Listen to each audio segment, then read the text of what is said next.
All right, let's do this. So first, I'm gonna get all this yucky out of here using this torch.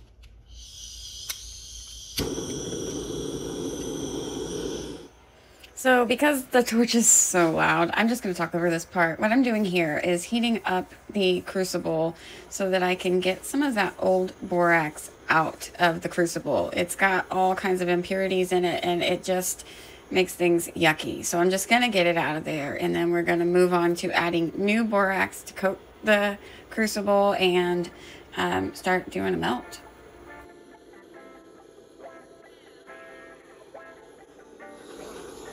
Now that we've gotten the old borax out, we're going to add some new borax. You're only supposed to put a thin layer of borax on there, but I obviously overdid it a little bit.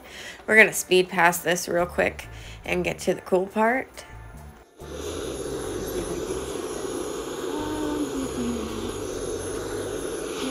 at that. That's so cool. And then it turns into like a molasses type situation.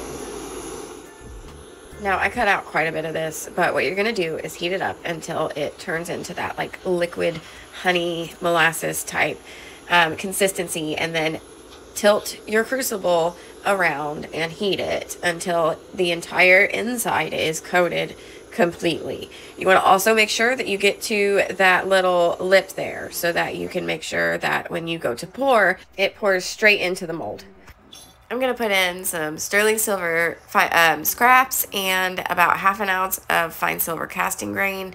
I'm then going to add in some other scraps as we go. But I'm going to pretty much speed through this and just show you the highlights real quick. I'm using a Bernzomatic map gas torch on this. It's a brazing torch. I tried to use my Gentech small torch for disposable tanks, and it just didn't have enough heat. Even with the rosebud tip, it just didn't work. So what you're gonna do is just heat things up, and it's gonna take a while. I sped this up about 8 times and it's still going. But as I go, I'm going to, and I know you can't see it, but as everything in the bowl melts, I'm going to start adding in new metal. Now this is the point where I realized that my torch was running out of gas, so I had to switch it over. So I'm going to cut that out real quick and we'll get back to it.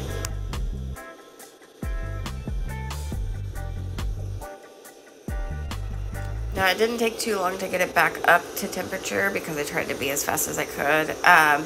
So here I am just adding more metal into it. I ended up pouring about 3.5 ounces of metal into there, and when I go to pour it, I had a little bit of trouble.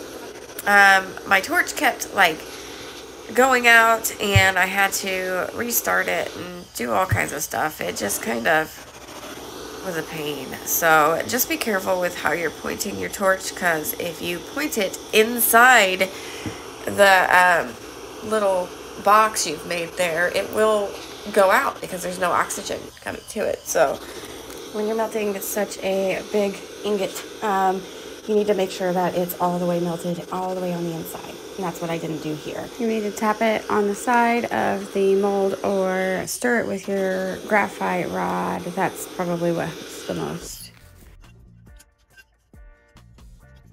Just for documentation purposes, this is 3.2 ounces of silver. Scrap sterling silver, ½ ounce of that is fine silver casting grain. I poured it into a graphite mold. Clearly the section I did was a little bit too big, but we're gonna roll it out and see what happens anyway. Let's see, I'm gonna switch it to inches in a second, but it's 44.3 millimeters-ish, 1.74 inches by 1.62 inches, 41 millimeters. And then it's about, at its thickest point, it was like 7 point something millimeters thick. So we're gonna open the rollers until it just fits in there and then turn it down. Here I'm going to adjust it a few different times. Once I get to the point where it'll pull it in, we'll keep going and turn it maybe half to 3/4 of a turn each time. every 3 to 4 times you're going to anneal it once or twice. I do it twice because it just helps things along. And then we'll see how it goes. I'm going to speed up the rest of this so we can get through this video.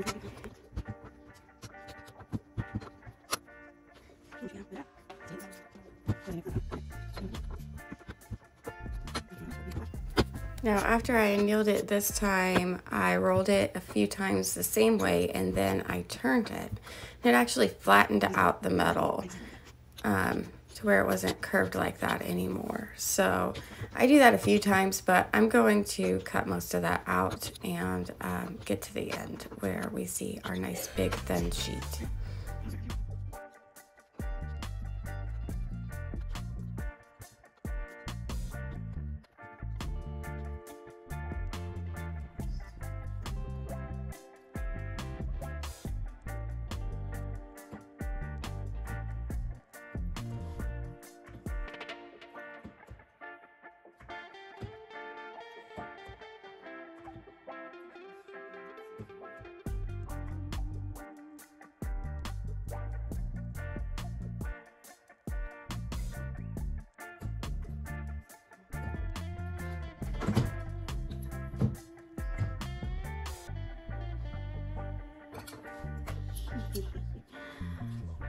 That's funky. It's 1.23.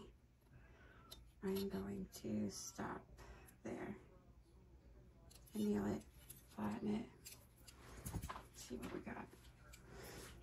So we ended up 1.2 millimeters thick, and without straightening it out all the way, it's mostly straight-ish. It's about 6 inches long on the longest edge. Without any damage, it's about 4. And then it's about 2¼ inches long, wide. I think that's not too shabby for a day's work. When I'm melting, like, if I figure out how to do a clip, I'll show you. Like, I had some trouble. I didn't actually melt it all the way through. So I had to pour 2 different ingots. But even with this melt here, I poured it, and I thought I had poured it mostly all in one fell swoop, and I had a little nugget that didn't go, so I heated it up more and poured it again. But I thought I poured it really fast, but I didn't, because I ended up, after I rolled it out, I noticed that there was a crack, and I thought, well, hopefully it'll roll out, and it never did. So when you're rolling out when you're heating the metal, make sure you go in with a graphite stirring rod, and they're really big, and it seems like you won't need them, but you do. As I'm heating it, I'm just going to swish around the metal. The silver does not attach to the graphite. It doesn't like it. You can also see how melted your metal is with that. So stir it up. So when you think that it's completely melted, go in and stir that metal a little bit. It'll help let you know whether or not it's very melted or not. I did do that with this one, but I think I was a little bit mistaken.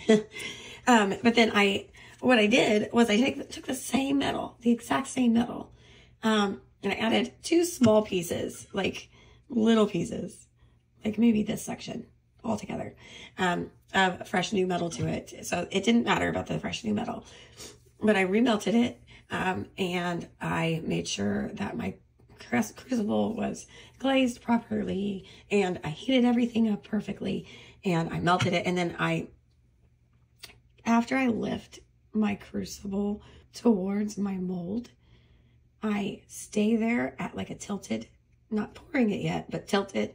And I keep heating both. Like, the graphite mold is getting the heat from your torch when you're sitting it right there.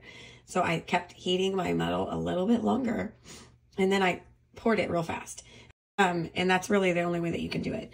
But make sure you also don't make it too thick, because I had to shave some off of this bad guy, because he was almost 10 millimeters thick in the highest spots, and everywhere else was like 8. But my little rolling mill can't take 10 millimeters, so I had to take a file and file some of that off. And I hammered it mostly, but I still had to file some of it off because I could not hammer it. But anyway, this little sheet here is a little over 7 inches long by about 2.5 inches wide. I didn't think I needed it any thicker than that. And my mill will only go to 3 inches anyway, so I didn't want to chance it. And it's about 1.15 millimeters thick. So it's going to be perfect for so many projects. And it's 4.5 ounces. But I will say that if you're going to do anything more than about 3 ounces, you need to get a larger crucible. The one I have worked, but I think I need a bigger one for sure. Anyway, hopefully this helps somebody. Have a wonderful day. And if you liked this video, don't forget to click the like button and subscribe for more. So I should have more videos coming very, very soon.